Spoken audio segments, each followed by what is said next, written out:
O'zbekiston bilan toliblarning robitasi iqtisodiy manfaatga ko'p asoslangan. Chunki bilasiz, Tolibonni O'zbekistondagi bir mamlakatga ham chegara liyozidan ham qo'shnilik liyozidan va ham iqtisodiy va ijtimoiy robitalari bo'lgan bir mamlakatdan himoyatiga jiddiy ehtiyojlari bor. Agar O'zbekiston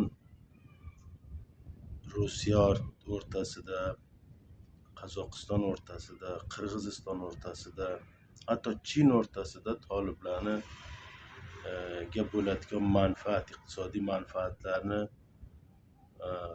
bir shaklda to'siqlasa, hozirgi tolib rejimi juda qiyinchilikka duch keladi.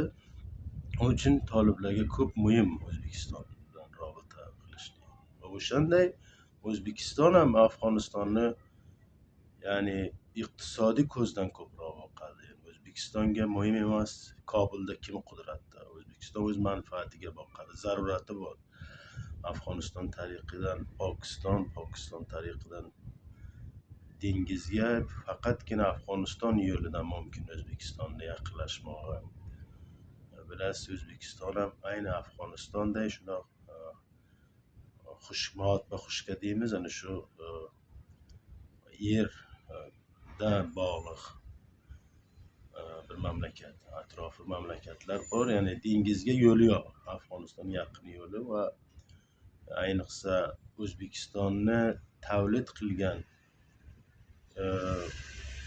asosiy mollar Afg'onistonga juda ham bob bichim, ya'ni sifati nuqtai nazardan, qiymati nuqtai nazardan Afg'oniston mardimiga lozim va manzur.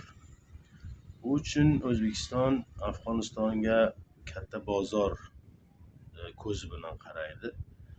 Uchinchisi, shu hozirgacha hech bir Afg'onistondagi hukumatlar O'zbekistonga istixroj yo masalan neft uchun, gaz uchun bularni tafavvuz qilishligiga, axtarishligiga, chiqarishligiga, istixrojiga hech bir qarordod bermagan edi. Bugun bu qarordodlarni oladilar. O'zbekistonliklarga katta ahamiyat beriladi.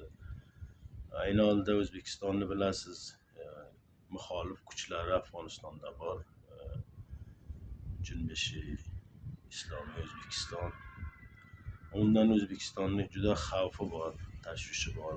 Bu uchun toliblarga bir shaklda ehtiyoji borki, ularni o'ngini olsa. Keyin bu mavzu farhangi narsalar, bu narsalar ko'p bola xush keladi O'zbekistonning, Afg'onistonning o'zbeklariga, turklariga, farhangiga hurmat bo'lsa, bularning qadriyatlariga qaralsa, ammo Tolibon bu narsalarga hech baho bermaydi. Bu O'zbekiston ham buni Tolibning ustiga fishor keltira olmaydi. Daryoqi manfaatlarimizni aytganimizdek, mana bobomiz Amir Alisherning haykali buzilgandan oylar o'tib ketadi. Hech kim yo berilgan va'dalar amali bo'lmaydi, yo O'zbekistonga berilgan va'dalar ham amali bo'lmaydi. O'zbekiston bu narsalarni o'sha iqtisodiy manfaatlarini zarar ko'rmayishi uchun ko'p bola Tolibga fishor keltirmoqni xohlamaydi deb tushunaman. Bu uchun kelajakda o'zbeklar yo turkmanlar har naqadar Tolibonni fishori ostida bo'lsa ham avval bilan bu turkiy davlatlar o'z siyosiy manfaatlarini, iqtisodiy manfaatlarini avlaviyatga berib, undan keyin Afg'oniston xalqini, Afg'onistondagi yashagan o'zbek turkmanlarini sora qadamada ko'radi deb, ya'ni adaqal shu Tolibonning 5 yil hokimiyatida shu narsani ko'rib kelmoqdamiz. Salomat.